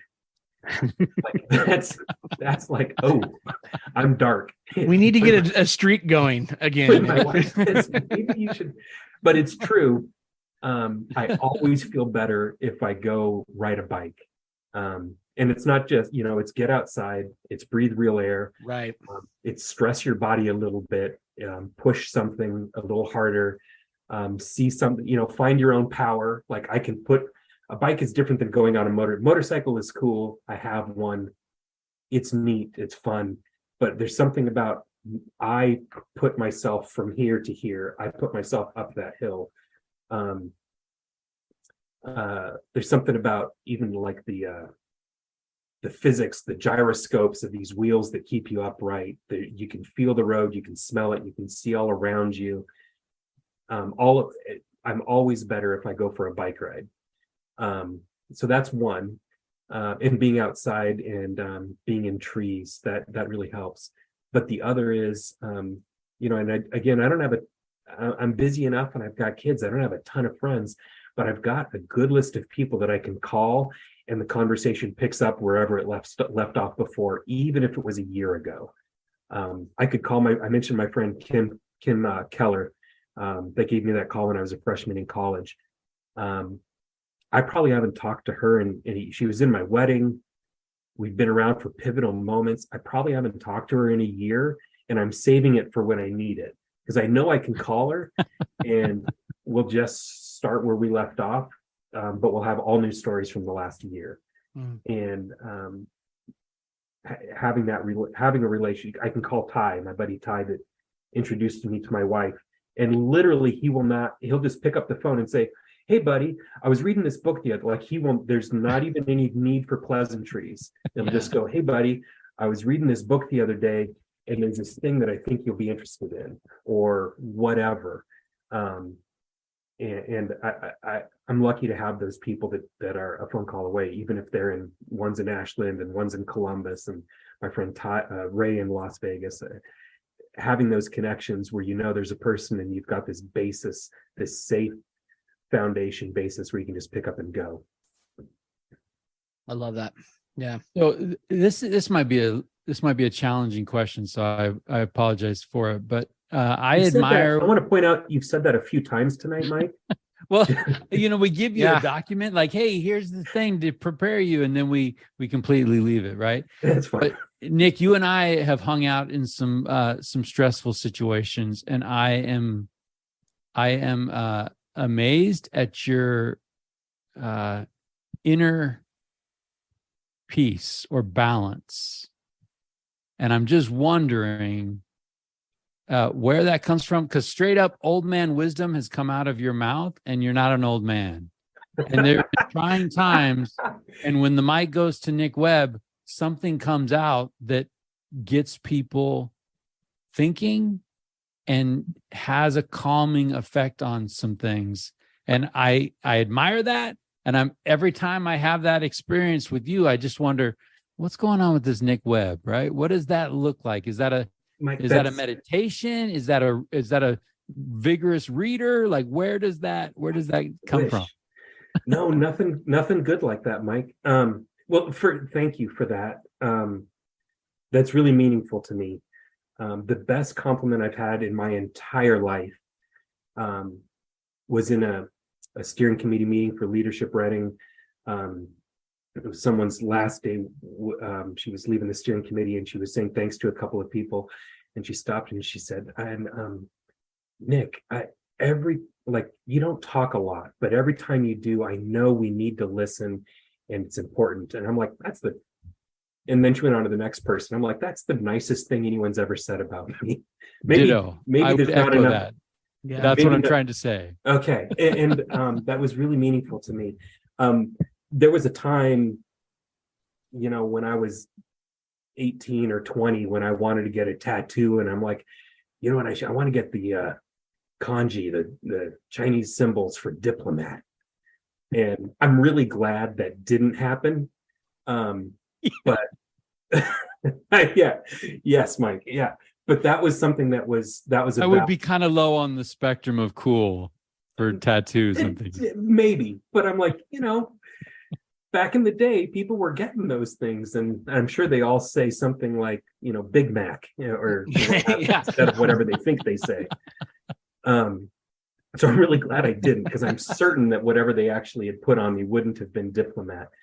Those tattoo artists are well versed in the Eastern languages. Yes, I'm sure that's the case. Right. But I wanted something like, for me, the value was, if I can be anything I would want, the value that I have is to be a diplomat, to be a peaceful diplomat. How do we, because I got to tell you, I don't always feel calm, Mike. I really don't. But I am aware that the way I feel inside is not going to help if it's on the outside. And so I don't know if that's what you're asking about, but what I'm looking for is, if I can say something that doesn't raise the tenor, but helps to express something. Okay, that's what I would like to do. And that's been the case recently, like in the last year in some situations. But I think it also keeps from, like, I'm talking a lot right now, but I think that's why I'm here, is to talk. And I'm good. There are times when people really can't shut me up, but in meetings, I tend to be the person that's quiet. I tend to not talk. And I think that makes it so when you open your mouth, people are impressed by whatever you can say. If you don't talk for a long time and then you open your mouth, people are impressed.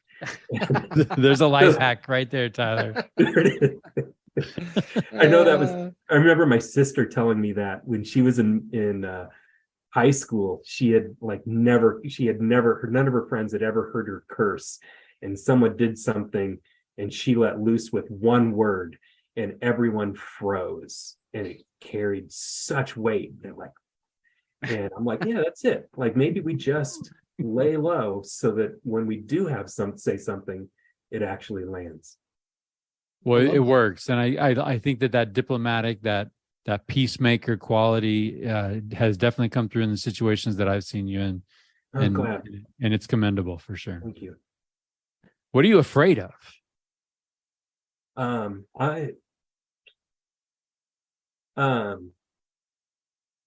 afraid of failure in a lot of ways. I think probably that's pretty common. A lot of people are. I know I've had times in my life when I've done, like, I'd be hard pressed to come up with a really good, succinct example, but I've done some self-sabotage to make it so that I don't have to try something and fail at it. I'd like to know that I could do it, but I really don't want to. There's things that I don't want to try publicly, because if I'm not good at it, or like, I'm afraid of that. There was a time when I was really afraid, like, can I be a good dad? That's because I carry so much weight. But some of those things just come, they just happen. They just are. Perhaps I should be a little bit more intentional in it, but I think a lot of the dadding stuff has just kind of been like, all right, we grow into it. Mm-hmm. Right. You kind of feel it out along the way. I'm afraid of not being able to run with my kids.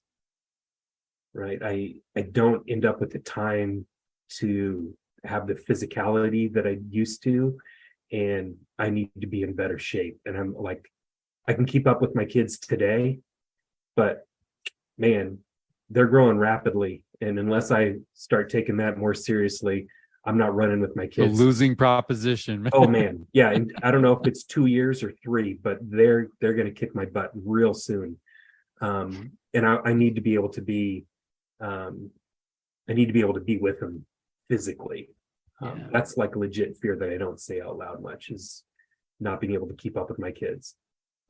Man, being a dad's a young man's game too. I tell you, I know there's a lot that comes to it from being, 47 instead of 27, but I think there's a reason that younger people have kids, man. That flexibility and ability to keep up, sit with them on the floor. Oh man, yeah, crisscross applesauce. That does not happen. If I get down like that, I'm like, this is where we live now. This is just how it is. I'm going to be here for a while.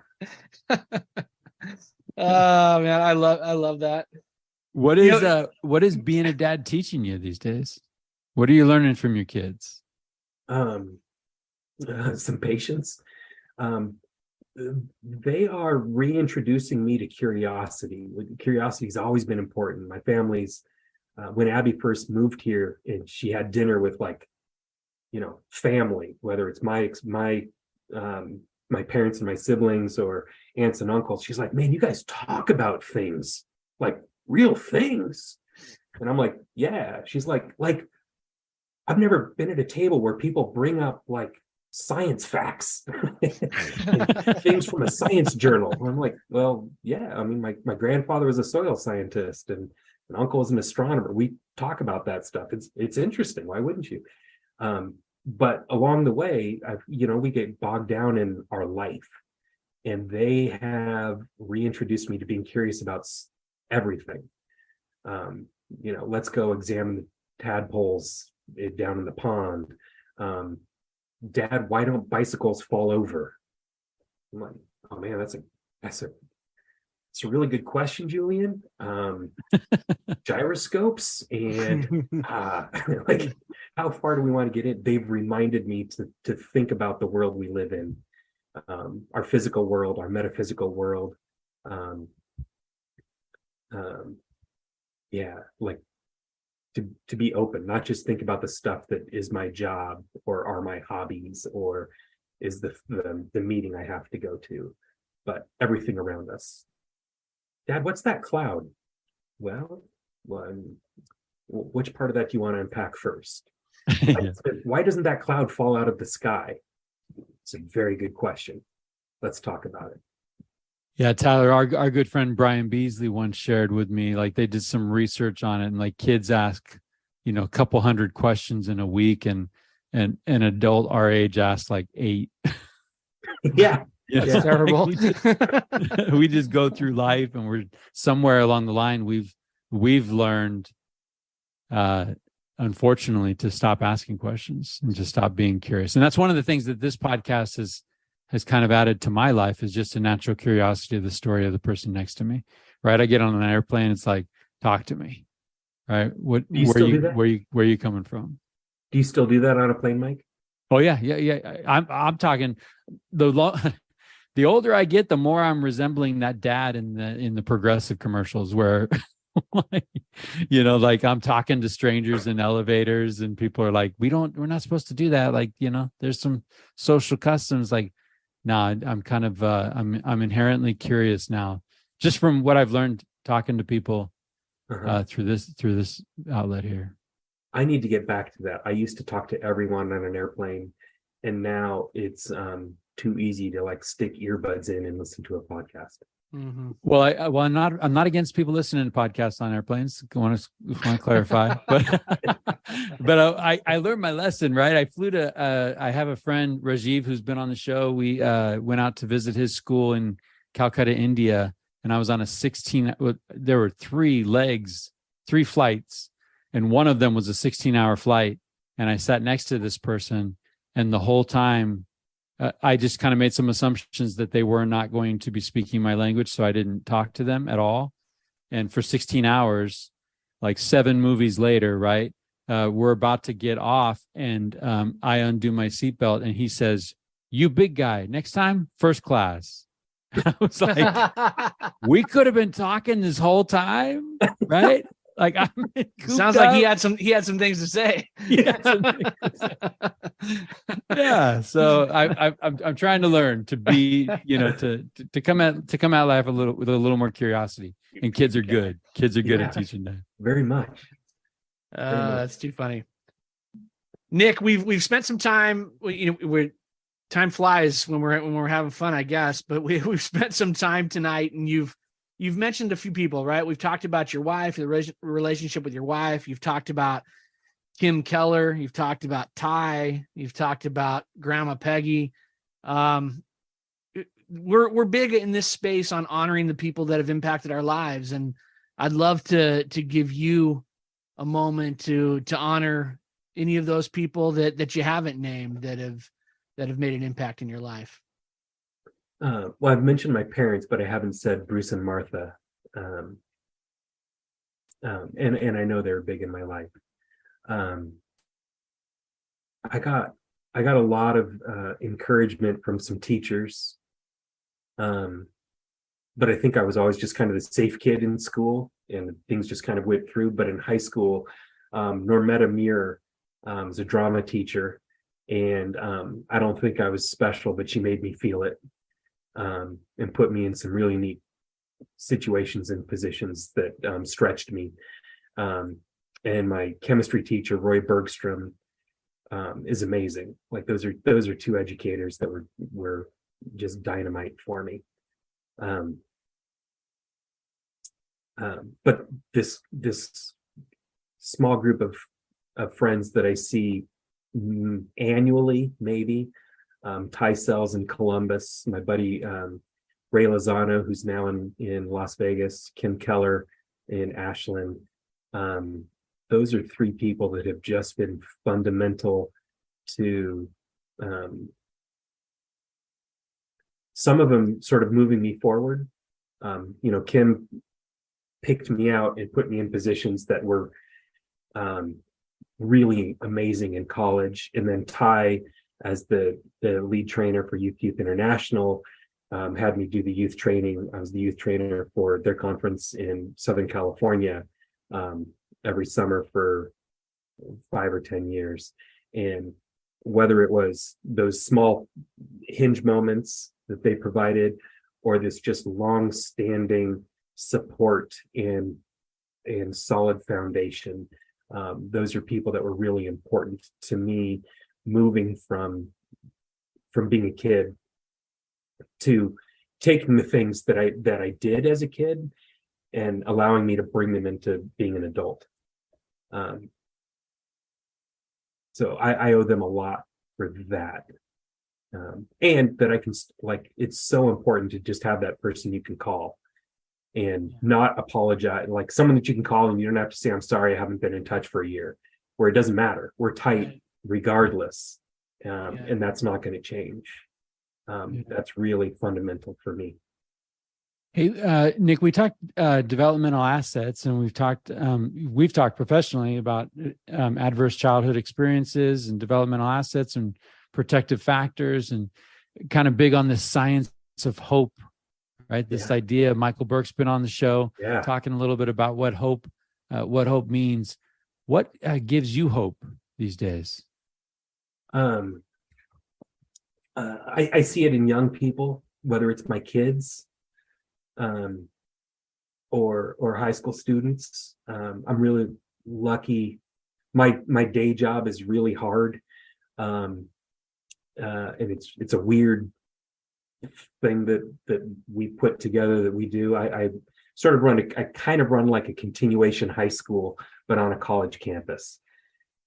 And that makes it kind of an odd duality. But we have students there that are rediscovering education and finding, coming from whatever, like they've had bad experiences with academics, they've had bad experiences with school, they've had bad experiences with instructors and people at school, they've had bad experiences largely with parents or family members, and just giving them the space as they've grown up, giving them the space to start over, giving them the space to do something new, and rediscovering their power and their ability, watching some of those students flourish. And I don't know that our instructors get a lot of credit for a lot of things, and they should, and we get credit for providing the space and some structure. But it's the students themselves that have to do the work and do the hard work. Watching some of them flourish despite history, despite the things that they've been through. For a lot of them, I'm like, man, if you guys can do this, anything is possible. Anybody can do something. And I think I spent a lot of time, like my wife told me years ago, before I was in this job, she's like, I can't let you can't talk to me about work anymore. Because the only things I would bring her were the bad stuff, right? I don't come home and say, here's all the celebrations. I come home and say, guess what's hard?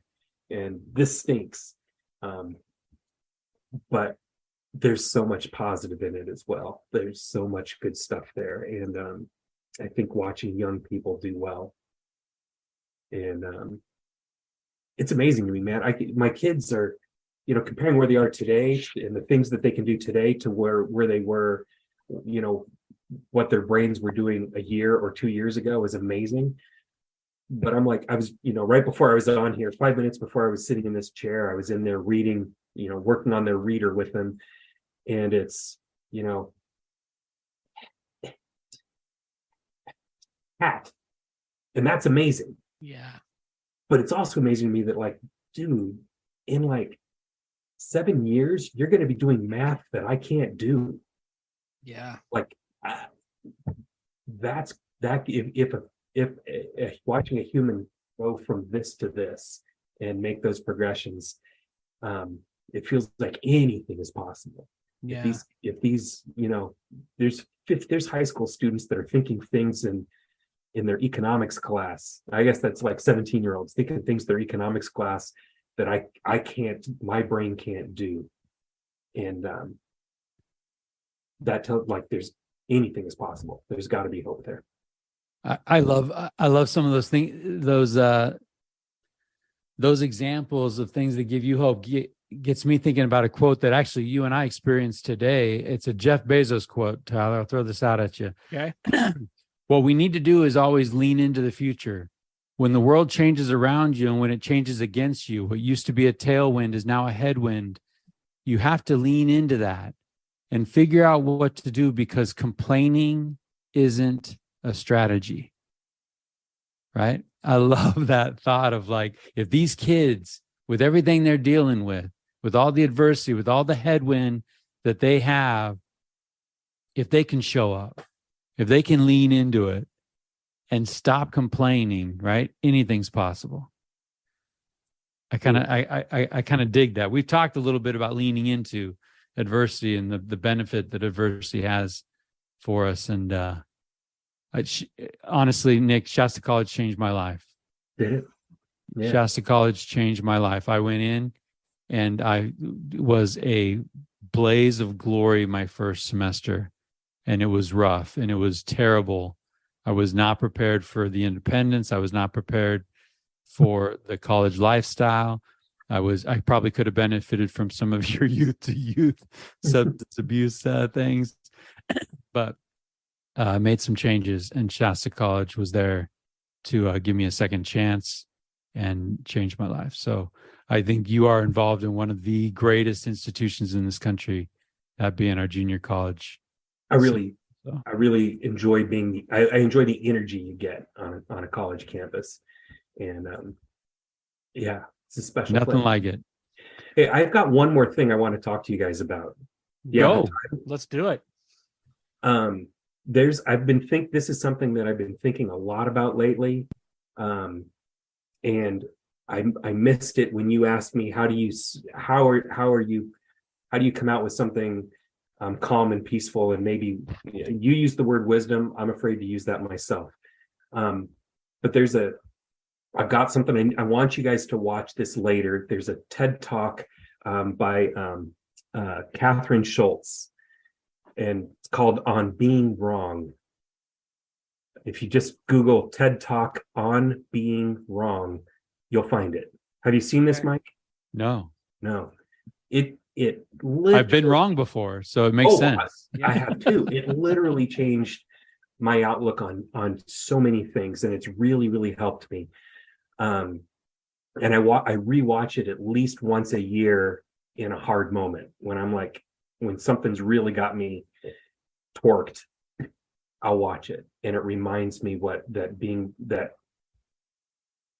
it's like for other people to be wrong and what it's like for me to be wrong. So I want you to be able to watch that. I want you to watch it and get your own organic experience, but I have to spoil it for you. Spoil it for this time. So one of the questions she asks is like, what does it feel like to be wrong? Any ideas what it feels like to be wrong? Right. And we all come up with the words shame and embarrassment and so forth. And she's like, oh, no. That's what it feels like to find out you're wrong, or when everyone else knows you're wrong. When you're just wrong, it doesn't feel like anything. It feels like being right. And we're all familiar with that feeling. I'm familiar with that feeling. And just that amount reminds me that I feel like I'm right all the time. I'm wrong a lot, but I always, when someone asks me something, when I'm in a situation, I feel like I'm the one that's right. I am correct. That other person is wrong. And the reminder that that feeling could be you being wrong takes my temperature down a little bit, makes me take a step back and breathe, that I might be wrong. And on the other side, the other person thinks they're right too. This other person or this other group thinks they're correct. And like, I can't telling them they're wrong, or like, hey, can't you feel it? You're wrong. That doesn't do anything. That's not useful at all. They feel like they're right. And if you feel like you're right, what should you do? You should probably do the thing you're doing. Like, you're acting on this because you think you're correct and that this is noble or good or what have you. And then she does this other thing where she walks you through the three things you assume about other people. And it matches so well with how I feel about other people that it stops me. It stops me. Like, right? You always assume that it's bad intent. Well, it's not. You always assume that it's that they're stupid. Well, they're not. That they're evil. Well, they're not. Like, those aren't. They have a different perspective. They have a different experience. They came to things different than you. And keeping her points in mind has helped me immensely in allowing other people to be different than me and allowing other people to think different things and reminding me to treat them well. And that we have to be compassionate, not just compassionate. This isn't being, it's not, help me with the word. It's not being patronizing. It's not just, we're not having pity on them. No, right? No, it's realizing that, one, dude, careful. It might be you. You might be wrong. So chill. Yeah. And also, they think they're right as well. And if that were you, if you were in those shoes and you thought you were right, what would you be doing? What should you be doing? And it's likely what they're doing right then. That they might be, this could be that person being consistent and being honest and being true to what they think is correct or good. Did Kelly Freeman pay you to drop that into the podcast tonight? No. I'm excited about watching that. I am. I'm really excited about that. It's been around for a while. I think it's like a good decade old now. So some of the examples might send you back. But it really helps me. It really helps me to keep the tenor down, especially when I feel like things are rising. And what gives me hope, it's tough when I think that everyone else is wrong and I'm right. But somehow other people have figured it out in the past. Yeah. As well. Yeah, I mean, it seems kind of oxymoronic to say what gives us hope is that we might be wrong, but I think it is important to not believe everything we think, and I think it is important to change our minds about things from time to time, and to hang questions on things that we would normally put periods on, right? And we would go marching triumphantly up a hill, thinking that we're right, and everyone else is.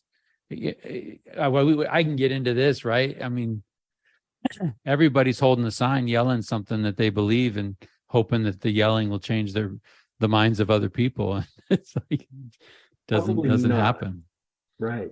But I do think that idea of being open to change, right? And I've been professionally and personally thinking about how do we change, and that idea of hearing something or seeing something that's going to make us feel something, and that feeling is going to make us do something about it.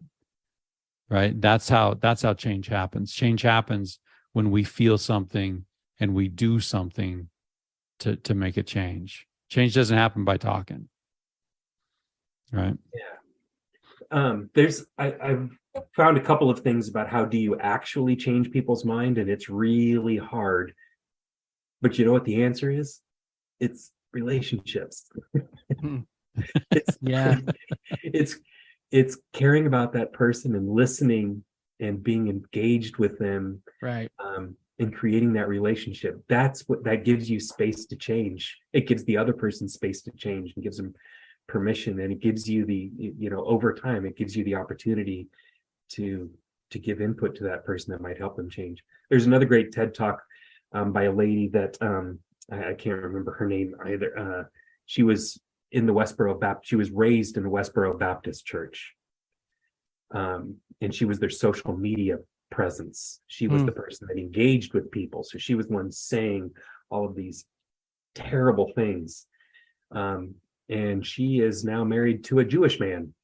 And that's a small change. That's but for her, her gift through that is engaging people, giving them space, and kindness. So even when she was spouting horrific things to people, she had people on the internet that reached out to her in kindness, and that treated her with respect and gently and gave her space.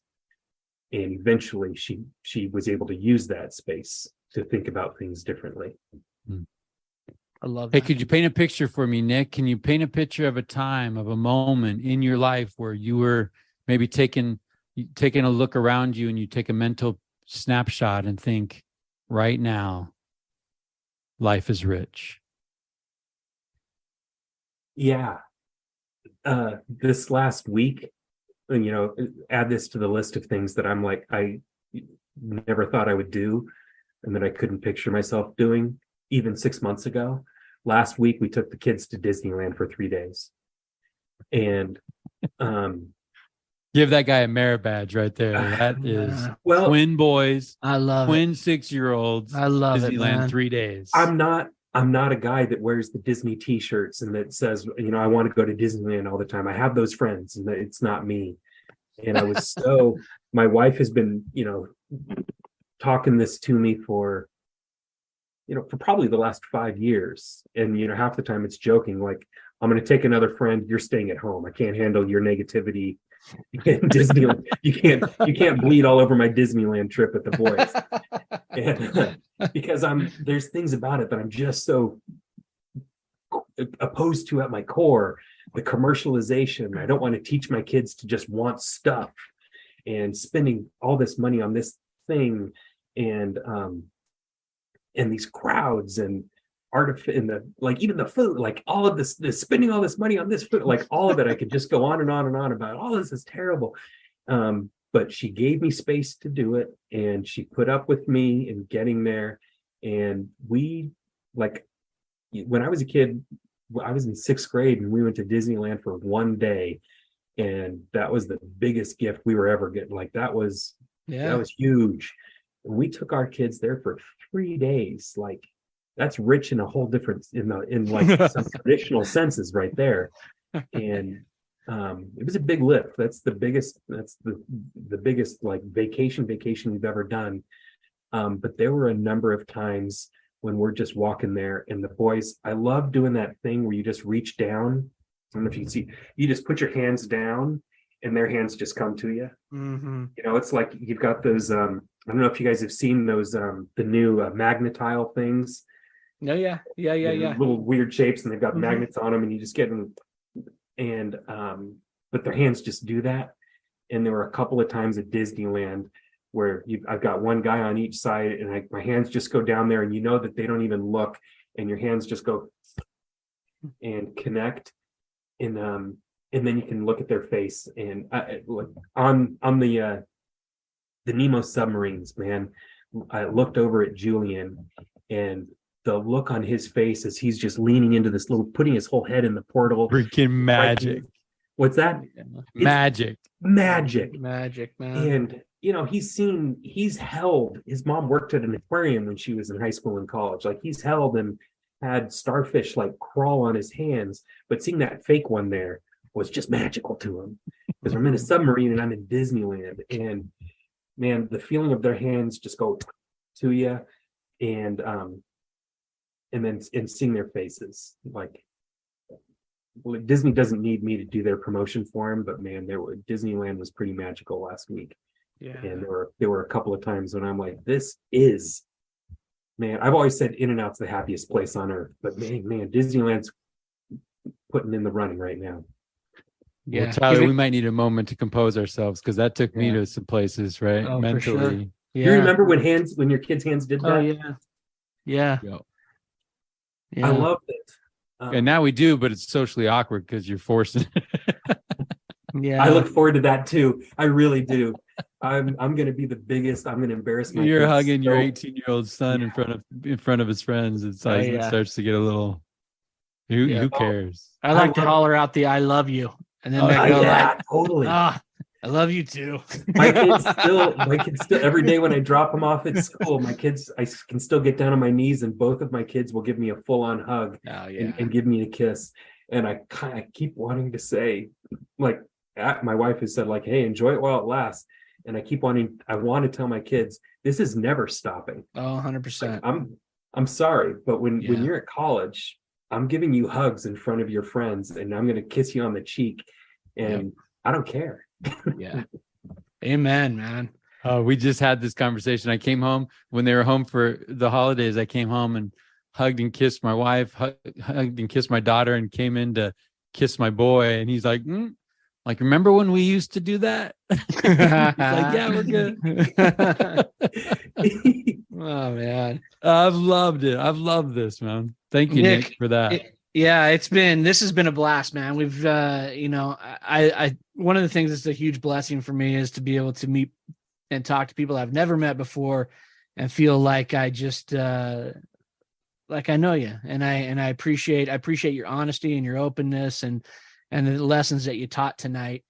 You know, this podcast is named after really a moment in It's a Wonderful Life, right? And when we talk about Mike and I love that movie and the lessons that it teaches, but there's that scene at the end of the movie where George is his life is upside down and backwards, and his brother comes in and raises a glass and toasts to his big brother George, the richest man in town. We love the irony of that. We love the pain that George feels, and then the happiness that he instantly recognizes when he sees the blessings that are in his life. And we end our podcast every episode with the same question. And so we offer that question to you, Nick.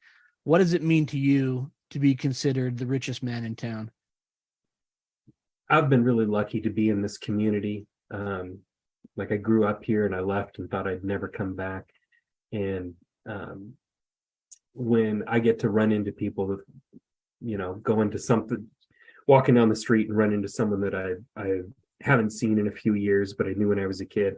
I love that every person you mentioned, Mike, I'm like, I've stopped myself from being like, oh, Brian, so went to Nova with them, and I just talked to him the other day about this kid. He refers students to I'm telling you, this is long. I've been waiting to get you in the Richest Men in Town Club for a long time. You belong. I feel when just having those opportunities and having those, I'm gonna use that word again, having those relationships here makes me feel pretty rich. And then I have it in so many ways. My kids are pretty awesome. I try not to talk them up too much. I don't want to be that dad that just tells everyone their kids are the best at everything. Be that dad. Yeah. But they're the best for me. Yeah. They're fun. Even when they're tonight, man, they were pushing some buttons. They were really trying. But I feel really lucky, especially since I know how hard it was to come by these two. It was a long time coming to end up with them. And I feel really lucky to have them. And then I just look around my physical space. I'm outside of Reading a little bit, so I live on 4 acres, and there's one house between me and tens of thousands of Bureau of Land Management property. I can walk out. My kids don't know that there was a pandemic. They have no clue because we live in a park. It kind of, we can walk outside and just have stuff. Like, I just feel so lucky. I've got all of these, there's the physical world. I have a family that supported me. I never had to, I lived on rice and all the different weird things you could put on rice in college because you had no money. But I was never afraid of, would I make it? Would I survive? Would I be able to get through? because I always had this family that if things were hard, I knew I could make a phone call. My parents didn't pay for everything in college, but I knew if things were hard, I had family. How far do you want me to go? You want me to keep going? There's all of these things are fortunate. All of these things are lucky. And I'm aware that all of them are things that not everybody has through whatever situation. They had to move to new places, or they wanted to move to new places, so they don't have the community. They don't have the space. They don't have the resources.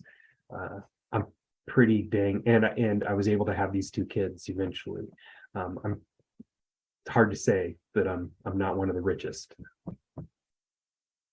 That's what I love about this, Tyler, right?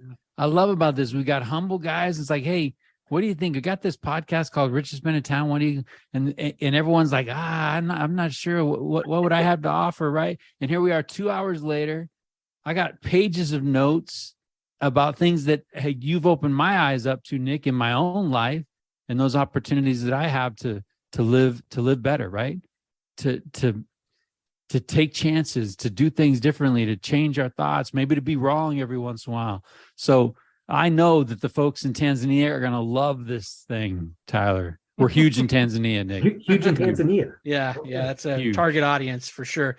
Nick, I got to tell you, I feel lucky to have spent some time with you tonight and to get to know you a little bit.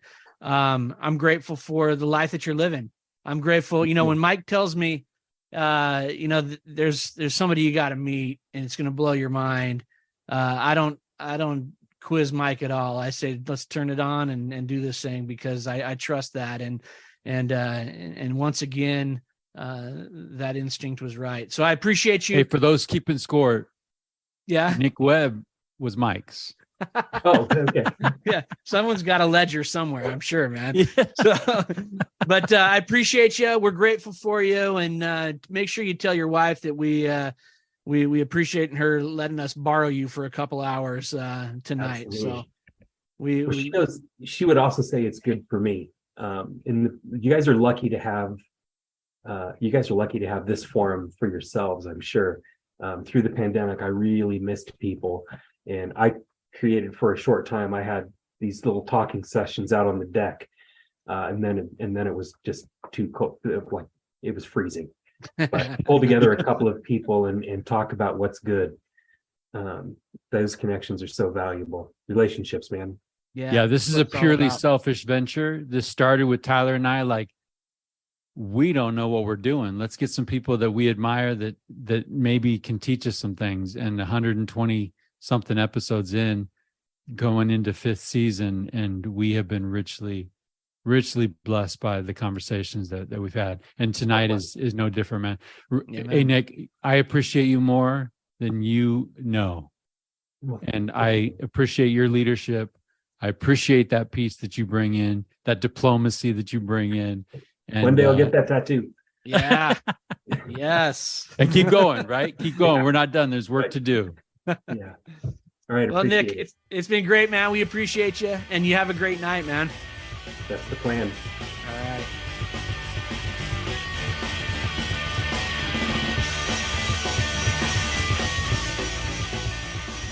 Good idea, Ernie. A toast to my big brother George, the richest man in town.